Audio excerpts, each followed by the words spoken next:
Hey everybody, welcome back to Record-ology. Listen, I am so glad you're here. Thank you so very much for making time to join us. Let's say that you've decided to finally put together your record player system, your turntable system, and maybe you've never put together a sound system before, and maybe you grew up in an age of digital streaming, MP3s, and you're just not, comfortable with all the components needed. So you take people's advice, you get a vintage turntable for a good price from like a thrift store or something like that, secondhand store, and you go to plug it into your powered speakers or your sound bar, and sadly, there's no sound, or it's really, really quiet. And then you come to the sad realization that many of us come to, and that you need yet another piece of equipment to make this work, something called a preamp. And you come to another sad realization that many vintage turntables don't come with a built-in preamp. That's kind of a modern thing. So you need to get something else for your setup that costs money, a preamp. This is a pretty inexpensive portable preamp, but even still, these go from $25 up to thousands. So how can you get by on the cheap? I've got a life hack, a pro tip that you can get your preamp game in action for pennies on the dollar. You're not gonna wanna miss this. This is Record-ology. Now, if you buy a modern turntable, like many of the ones we review right here on this show, you're familiar with this. That is this little phono line switch. That is the almighty preamp. Now let's take a step back. What is a preamp? Why do you need one? Basically, and we've done shows about all this stuff in detail, but as a summary, let's just say this. Any turntable with a magnetic cartridge versus a ceramic is going to need a preamp circuit. A preamp circuit basically amplifies the audio to what's called line level. Now, line level is required for powered speakers and many stereo systems, so you have to have that at some point. If your turntable has one built in like this, you're fine. All you need to do is flip this to line and you're golden. Some people like to use an external one like this guy right here, in which case they set it to phono and then they run the audio out of the record player through the external preamp. So not everybody thinks about this when they're putting together a system, and it's something you need to think about if you go vintage. Besides, one of those stupid Crosleys will probably destroy your vinyl anyway, right? So we're going vintage. We went to the thrift store and picked up this Glenburn that looks an awful lot like a BSR changer, but it's not. 15, 20 bucks. Seems like a great deal. It's got 4 speeds, which is kind of weird. I don't know why you would want 16 RPM. And apparently old people use these 78s or whatever, but we're only concerned about 33 and 45, right? I really hope you guys are getting the tongue-in-cheek aspect of this. There will be some people in the comments like, what are you talking about? Anyway, so by the way, I will say this too. Glenburn is to BSR what Acura is to Honda, what Lexus is to Toyota, etc., etc. It was actually a subset, different company, by the same people and the same leader that, Birmingham Sound reproducers, they kind of split off and did their own thing. Anyway, picture tell to Polycom is another analogy. So you've got this thing and you're like, great, we're ready to go. I would recommend getting a new cartridge, which I did in this case, a new Shure cartridge. New old stock can be had. But you flip it around here and you're like, oh man, this looks different than that modern record player. There's like there's a power cord. That's good. Know what to do with that. This weird green thing. What's on this? Kind of looks like half of my Montgomery Ward's wood grain television antenna connector. I don't know what that's for. Then you've got this gray cable. Okay, there we go. RCA jacks. I'm going to plug this right into our powered speakers, or with an adapter, plug it into, a Bluetooth speaker, a soundbar, whatever. But the sound that comes out is really quiet. What is going on? Well, like I alluded to before, you need a preamp. And these old school turntables, they don't have built-in preamps most of the time. So this is outputting what is called phono level. That is the sound coming out of a phonograph cartridge, specifically a magnetic one like this Shure that's kind of hiding in this cupped head shell right here. It's a lower level. It's not a line level. It's a phono level signal. So we need a preamp circuit in order to amplify that to the appropriate level. And like I said, an external preamp $25, $30 on Amazon, eBay. You can find them used sometimes. But if you don't want to invest, and these go up to hundreds of dollars. I mean, you get like some higher end ones that like the ones we've reviewed. These can go for hundreds of dollars.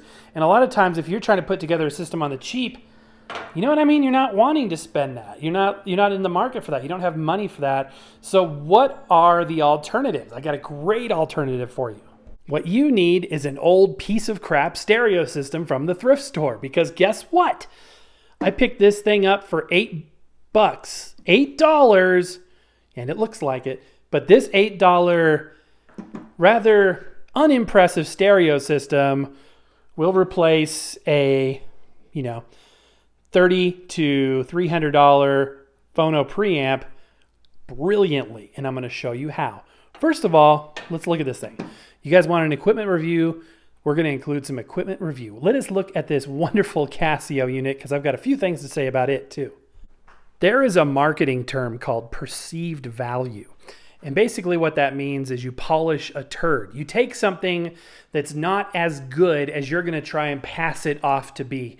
And it was very, very prevalent in terms of marketing tactics in the 90s. You may be looking at this and saying, I never knew Casio made stereo systems. They don't, and they shouldn't, and they really didn't. And if you got something that said Casio that wasn't a keyboard and wasn't a calculator, you need to be questioning yourself, because this was the bottom of the barrel circa 1993 for mini systems. This is classified as a shelf mini system. And, I love this type of stereo. We've, talked about the Iowas, the Sonys, Panasonics. Those are fantastic. But a Casio one, come on. This is what your grandma would buy you when you asked for, the Sony, you would get the Casio, because it kind of looks about the same size. The dimensions, are about right. It has a CD player. Can't see it right now. It's at the bottom. It's got double tape deck. It's got a receiver looking thing. It's got an EQ. It looks like a 1, 2, 3, 4, 5, 6 band EQ. It's got a digital tuner, but this is all smoke and mirrors. This is all not phony, but let me show you what I mean. Let's start with taking a step back for a second. One of the common perceived value techniques was to make stereos look like a component system. So like you've got your separate stack, the separate CD player, separate tape deck, separate amplifier, receiver, separate tuner. Looks like they're stacked like that, but I'm sure you already know, no, my friends, those aren't separates. Those are very much togethers. Looking at the side, the fallacy starts to take shape. This is one singular box with a very unsexy masonite back panel and a plastic bottom. If you were to get something from like Sony or Panasonic of the same caliper, this part down here would at least be metal. And this, as you can see, it's all plastic except for this. This is probably where the power converter is, the power transformer. So yeah, this is, again, even an Iowa will do the separates thing because it gives a styling aesthetic that was popular at the time, but this is not as good as it may first appear. In 1993 was right when we were transitioning from all things analog to all things digital in terms of the mainstream. We were getting CD players, we were moving off of tapes, and this unit kind of reflects that change. Again, going to the marketing side, you'll notice how AM/FM digital stereo tuner, that is a huge, huge thing. They have to put the word digital. Anytime they could work the word digital, onto a piece of equipment was an opportunity that they didn't miss, because those were buzzwords, marketing terms that the public was looking for in that era. They were looking for things digital. So this may be a digital tuner, meaning that it's got a little LCD digital display. That's about the only thing that's digital. This is actually probably an analog tuner. And, people ate that stuff up. All right, let me take you further down the rabbit hole of the fallacy that is this unit. So remember how we talked about this 6-line graphic equalizer? Well, what the heck? Why does this? Wait a minute. That's not really a 6-band equalizer. That's a 3-band. And they even say it, but they put 2 sliders per band to make you think that at a glance, oh my gosh, look at this. Got a pretty hefty EQ. This is only one step above a tone control, a bass and a treble boost. This is like a bass, a treble, a boost, and then a mid-range boost. Again, this is all marketing. This is just, you get it home and you're like, oh. And this was so common in the early 90s and in the 80s to see equipment. You know, this is stuff you'd buy at Kmart and stuff, and it looked good in the box, it looked good in the package, and then you get it home and you're like, oh, well, I guess it's only 3-band, whatever. And then anything they can possibly label, anything they can possibly add a switch to, like a balance switch, why not? This is another telltale sign of cheap equipment. Anytime the remote sensor is labeled, you know that you've got a cheap unit, okay? A very, very cheap thing. Also, this is going to squeak a little bit. The input select here, these are just mechanical switches, just like my Pelican switch. These are mechanical contacts. There's nothing fancy there whatsoever. Mono and stereo switch was pretty common back in that era. And then we got some tape decks, so let's check that out. We've got some more marketing jargon right here. ALC recording. Most people, it's 99%, have no idea what that is. That's automatic level control or automatic gain control. That's a bad thing. That basically means that this thing is going to be throttling the volume coming in when you're making a recording. So it can be raising it, lowering it, basically crushing the dynamic range. And if, you don't want to have to set your level, then you may want that, but it would be nice to have that as an option. But it was cheaper than putting a record level on this. So it has an ALC recording feature and auto stop. That's nothing fancy. That's bottom of the barrel. High speed dubbing, I'm surprised it has that. Continuous play. It's a basic unit. And anytime you see a cassette deck with 2 decks, that means it's designed for dubbing, because that was huge in the 80s and 90s. You borrow your friend's tape that they paid for, and you want to do a little music piracy. You get a blank and their tape, and bada boom, bada bing, you've each got a copy of New Kids on the Block. Let's look inside. You can tell I haven't cleaned this thing out yet, but one thing I do want to mention at this point in the program is that the cheapest of the cheap, 30 years ago, is probably on par with name brand, quote unquote, name brand electronics today. Looking at this with that curved spring armature right behind the head there, I'm guessing this is an OG Tanishin mechanism, which was the generic back in the day. However, an original authentic Tanishin mechanism isn't too bad of a thing. We can see we've got a permanent erase head right here. The reason why it's at an angle is that it's not an electromagnet. It's not switched on and off. So it's literally hinges up and into position depending on if you have the record switch selected. So in order to keep it from erasing your tapes in an unwanted way, it swings down and out of the way when not in use. I am happy to see, however, a stereo head. And this, again, harkens back to the fact that the cheap of 1993 is better than the cheap of 2023, if that makes any sense. So it's a very basic mechanism, that being said, but it should get the job done if you want to record tapes, listen to tapes, etc. I'm not giving a full review to this unit today because we're really here for the phono switch and the phono capabilities of this unit. The buying public, no doubt, would be attracted to this piece right here on the bottom. I'm actually surprised they put it on the bottom. I would think that that would go at the top. Also, another telltale sign of rather cheap electronics oftentimes is when they put a format logo on, like a compact disc, digital audio. Very big and prominent. You saw that a lot with like Westinghouse and cheaper brands and things like that. That being said, this looks to be like a fairly full-featured CD player. It does have a tray mechanism. It does look like it is programmable, which is nice. Down here, you've also got the mic input and your headphone amplifier. We're going to be using the headphone amplifier as an output because the back of this unit does not have a dedicated line level output, which we'll get to in a minute. All of that to say this, I couldn't just not, give you at least a cursory walkthrough on this unit. We'll do a full review. Maybe we'll do a side-by-side between this and a high-end unit from the era down the road. But we're here for one thing only, and that's the only reason why I bought this. It's for these switches right here. These are those mechanical inputs that we were talking about. We've got tape, we've got tuner, we've got CD/aux, and we've got phono. Now, this era, 1993, was about the time when this started being phased out. This switch, this input, is an artifact of an age gone by. Even by 1993 standards, this is an artifact of phonographs, and that's what phono means. When I was a kid growing up and I saw phono on a stereo, I used to think it was like a line level input where you could connect a VCR, a DVD player, an extra tape deck, whatever, but it is not. In fact, if you were to plug a line level source such as that into this, or God forbid, a headphone jack amplified into this, you'll get distorted sound. This is a phono switch, which means it's doing two things. That little button, probably a very small circuit board in there, takes the place of an entire phono preamp. It takes a phono level input, as you can see on the left, and turns it into a line level output. In the case of this stereo, it does it two ways. You can send it out through the headphone jack, as we're going to do when we test it here in a minute, or you can send it straight to the speakers. So you can use this as essentially the amplifier for your vinyl setup.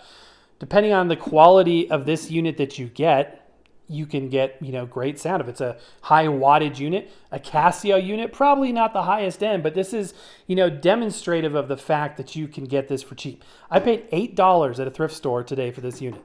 $8 for what will take the place of, oftentimes it's $100, $200, $300 or more in a phono preamp, or at a minimum $25. This is a cheap and easy way. You can right now go out and get something that'll function as a preamp. If you're like me, if you're impulsive, as I very much am, and let's say you got your first record player and you had that scenario play out that we described, connect it up, and it doesn't work, I need a preamp.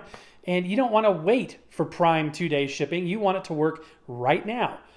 Within 5 miles of wherever you're watching this from, if you're in the United States, probably, there's exceptions, I know, if you're in a rural area, you probably can get to a thrift store that probably has something like this that would work for probably less than $10 or $15. So we're going to test it out, and I'm going to prove to you that that works in that regard. Assuming this works, I haven't even plugged this in yet. I'm taking a bit of a gamble. Still got my receipt and all of that good stuff. So let's go ahead and look at the back panel, because that's going to be an important part of what we're doing.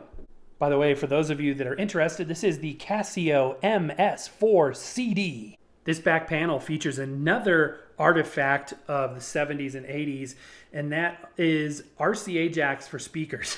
That's something that, doesn't exist, a few years after this. That kind of got phased out. But speaker inputs, instead of having like tabs or speaker wire connects, you've got just regular RCA jacks. So you got to be very careful, pay attention to what you're plugging into what here. If you plug that into a line input, you're going to blow a circuit in whatever device that is. That is an amplified output. It's similar to the amplified output on my Realistic. Is it Realistic? My 8-track player, my component 8-track player has that same thing. That's why I use the headphone jack set to a certain volume in order to approximate line level. We've also got the aux input right there and the phono input. That phono input, left and right, correlates to that switch. That is where we are going to connect our record player. Now here's where things get a little tricky. If you are using the built-in preamp of a modern turntable, all you need are the RCA outs. However, if you're using an external preamp, as we are today, you also need the grounding cable, because the ground is not included in what you're connecting there for the phono input. However, this does not have an obvious grounding post. It's possible that one of the case screws could be a grounding post. I'm not 100% sure, so we're going to have to experiment a little bit. Sometimes, as in the case with U-turn, they actually put the ground into the left channel RCA connector, so we'll have to see about that. I'm going to start by simply connecting the turntable without the grounding wire. And what is going to happen is, got a 50-50 chance, and I guessed wrong right off the bat, left and right. What's going to happen if there is no ground properly connected, that we're going to get a hum. We're going to get a 60-cycle hum, and then we'll find a ground for that wire. No damage will be done. You'll just hear a in the audio, which we won't want. All right, let's flip it around and test it out. Okay, this is possibly the most hipster setup we've ever featured on this show. We've got a sound bar for a speaker. We've got a stereo system for a preamp. And in this case also, well, kind of an amplifier. It's going line input, so this is truly the amp. And an old record player, all to show you that a $10, $15, $20 record player and a $10, $15, $20 stereo system can combine to give you a good sound system, assuming you've got speakers, or this maybe comes with speakers. We've got a record playing over there. We've got it connected to the back of this, the phono input, and then the output is the headphone jack. We're going to set that to line level in here in a minute, and that's going into the speaker. If everything goes to plan, this should work. If we've got a hum, then we got to find a home for that grounding wire. I haven't even turned this on yet. So here we go. Turning it on, the very unexciting non-backlit display lights up. Let us turn the volume down so I don't blow out this speaker. Let's start with the tuner. Let's see if we can get it. I hear something popping in the speaker, so that's a good sign. I want to get the level right. Okay, so I got static. Let's see if we can get a signal. I think the antenna is still connected. In the day that God ordained. Okay, so it is connected. All right, moment of truth, you guys. Phono switch. Oh, yes. It's working. Okay. Now we need to turn up the volume on this. Nope, that would be down. Let's turn it up. Oh, we got a buzz. Hear that? Okay, that's what I was saying, you guys. So we do have to find a home for that ground. Let us figure out what it's going to take to ground that properly. So check this out. They actually provide a little grounding wire that I didn't notice before. So if we connect this, it greatly minimizes, although it doesn't completely eradicate that issue. Also, if we connect to this antenna terminal, it does the same thing, but you should probably not do that. So if you connect it, then that should get you by. That should deal with the grounding situation. There's a little grounding wire. Connecting it or touching it to the screws didn't do anything. It had to be an actual ground. So we need to connect these. Some electrical tape will do the trick for now, but let's give a system test. Let's listen to that record and see how well this solution works.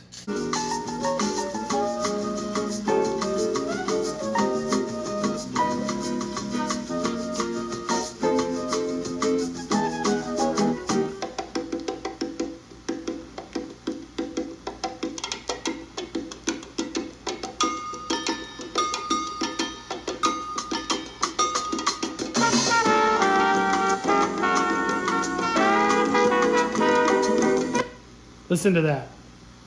That's after it's been grounded, okay? So this is not an ideal situation. It works, it'll get you by, but when I'm talking about a new turntable from Crosley or, a modern company, any, new company that makes a decent turntable isn't necessarily a bad thing, and maybe vintage is more of a pain in the butt than it's worth. This is kind of what I'm talking about. Yes, this works. If I take that grounding wire off, let me hear the difference. I mean, it's a night and day thing. That's without the grounding wire connected whatsoever. And with it connected, it is, doable, but you're gonna want something better. This will get you by for that first day or two, but I bet you'll be, upgrading soon. So anyway, there is one way to get around the preamp thing. A lot of the poor quality has to do probably with cheap amplifiers in this Casio. If we were to do the same thing with a Panasonic or a Sony or a JVC, we probably would have got much better results. But at the end of the day, it worked. There is a way to make this stuff happen. It takes a little bit of creativity, a little bit of ingenuity and patience. And, pretty soon you can have a junky looking stereo just like this one. Okay, guys, and that is going to do it. I hope you enjoyed this show as much as I enjoyed putting it together for you, which is considerable because I was excited about this one. And I thank you so much for enduring to the end and watching. Really, really appreciate it. Also, thank you to everybody who voted in our poll. Today's show was decided upon by you. If you keep an eye on those notifications, if you had the bell notification selected, you'll get notified every time we go live, do giveaways, or even put up a poll. And in this case, we put up a poll that asked you, the viewer, what did you want to watch today? And you had 4 or 5 different choices. You guys voted for an equipment review, and that's what we did. So I hope that this was of interest to you. Thank you for your active participation and for being there. We've got another show coming up in just 2 days if you're a member of the Vinyl Nation. If you're not a member, click on the link down below to join. Otherwise, we'll be back this weekend, guys. Thank you so much. Happy record hunting. We will see you next time.